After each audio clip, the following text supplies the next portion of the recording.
Hello fellow booktubers, my name is Lauren, you're watching Dreams, Books, Courage, and today I am wrapping up my BookTube-A-Thon. You may or may not have noticed that after day 2 of BookTube-A-Thon, I stopped uploading daily updates. And so first I wanted to just go ahead and talk about that, which happened for a few reasons. First and foremost, it happened because we have really horrible Wi-Fi at my house. And so there's basically no good way to upload a video unless you want it to take 12 hours to upload, and I really don't. So the way that I usually upload videos whenever I'm here and not at college is that I drive 15 minutes and I go to a Starbucks, and that still ends up taking anywhere from 30 minutes to an hour to upload a video still. So all that's very frustrating to me, and so to have to do that every single day just takes so much time that I could be spending reading or just doing something else that's way more productive than driving and uploading and everything. And the second reason is because I just kind of lost motivation to upload daily updates.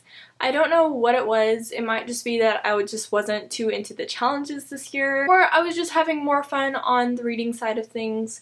I don't really know, but I just lost motivation to upload daily videos, and probably a large reason of that is because I was frustrated with the Wi-Fi situation, that it's hard to upload videos, stuff like that. And the third reason was because I had a family emergency over the weekend, so Saturday and Sunday I spent a lot of time just either riding in a car or driving and just doing stuff like that. And obviously family comes first, so it's not like I was going to push that aside or anything like that. So that's basically how my week went. On the reading side of things, it did go a bit better, thankfully, although it did not go that much better. I at least read more than I did upload videos. So let's go ahead and get onto that part of this video. First, I'll talk about the books that I did not manage to finish. First, I'll start by talking about the selected poems of T.S. Eliot. This is a very easy read that I could have finished in a week. But as I said, for one thing, I just didn't really have time. And also with poetry, I never want to rush it. I usually want to look up descriptions about it and read more deeply into it before I go on to the next poem. So although this would have been a very quick read to finish, I just didn't really want to rush this one, so I did not end up finishing it during the BookTube-A-Thon, which is completely okay.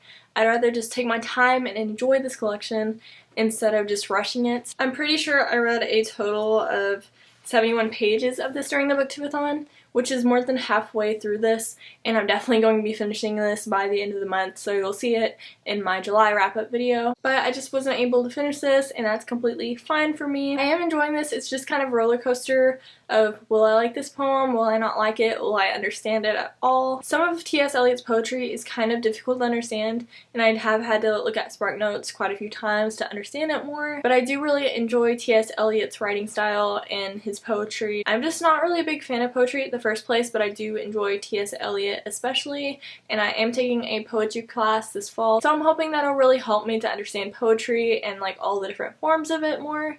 Hopefully so. But anyways, I'm definitely going to be finishing this, and I am quite enjoying it. And the other novel that I started during BookTube-A-Thon but I was unable to finish is Mr. Penumbra's 24-Hour Bookstore by Robin Sloan. I'm not even sure if I've talked about this yet in a video, but right now I'm on page 135, so I'm definitely making my way through this, although I did not read all 135 pages during the BookTube-A-Thon. I think I read 108 during the BookTube-A-Thon, which is really good for me. I'm quite a slow reader most of the time, and I'm actually really enjoying reading this out loud to myself. I don't know why I started doing that, but I feel like that kind of helped me get back into books and get back into the reading because I've been in such a horrible reading slump. But I'm really enjoying this. This is about a guy during the time whenever the recession was happening within the United States especially, and I was a bit younger during this time, so I don't really know everything about what happened, and obviously it didn't really affect me because I was a child then. And the main guy lost his job because the company he was working under fell through, and so he's kind of in search of another job, and he finds Mr. Penumbra's 24-Hour Bookstore and starts working there, and very strange, peculiar things start happening. And that's kind of where the story takes off. So far I'm really enjoying this, and I love reading it. This is a really great story, although it took me kind of a while to get into it. I'm really enjoying the writing so far, and also the characters are so fleshed out. It's just so enjoyable on the character standpoint, whether or not these characters are going to be super important or not. You really feel like you know them, and they're all very unique and different from each other, and I am just really enjoying reading this. And this is actually a mystery novel, kind of, which was unexpected. At least the first part was a mystery, and there's still kind of some mystery elements still happening, but overall I'm really enjoying this, and I'm definitely going to be continuing reading this. It's quite a wonderful novel, and I'm really excited to see what the outcome is. And so now let's get into what I did manage to complete during BookTube-A-Thon and what challenges I accomplished. So the first thing I read and completed during BookTube-A-Thon was Miss Lonely Hearts by Nathaniel West, and I read all 58 pages of this novel, although it seems kind of like it'd be more of a short story, but I think it's considered a novel. And the challenge that I accomplished with this number was challenge number 5, which was to read a book that is older than you are. And I'm pretty sure this was originally published in 1933,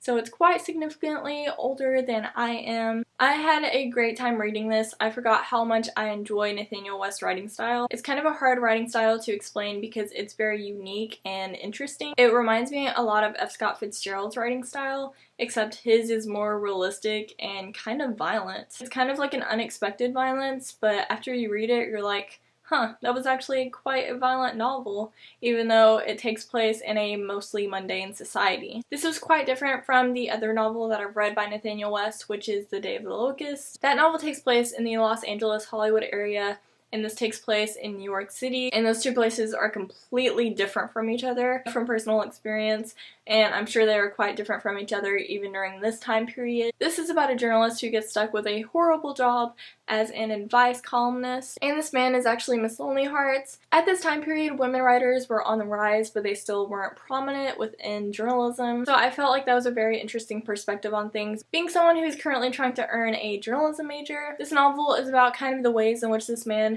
deals with all the letters he has sent, and the advice that these people ask for is way different than you would think of an advice column. Sometimes it's about domestic violence, or sometimes it's about rape. It's about huge issues that don't need to be just addressed within an advice column, and these are really issues that this guy really should not be dealing with. These are really issues that should be dealt with by a professional, but these all fall into this man's lap. And so it's just kind of about him dealing with the heavy weight of all of these letters, but also not really seeming to care about anyone that much. It's a very different 1920s than you'd expect. It's nothing like Fitzgerald's 1920s, although it does remind me a lot of his writing style. This is a way more violent novel than The Great Gatsby is, for example, and this definitely deals with a more realistic 1920s.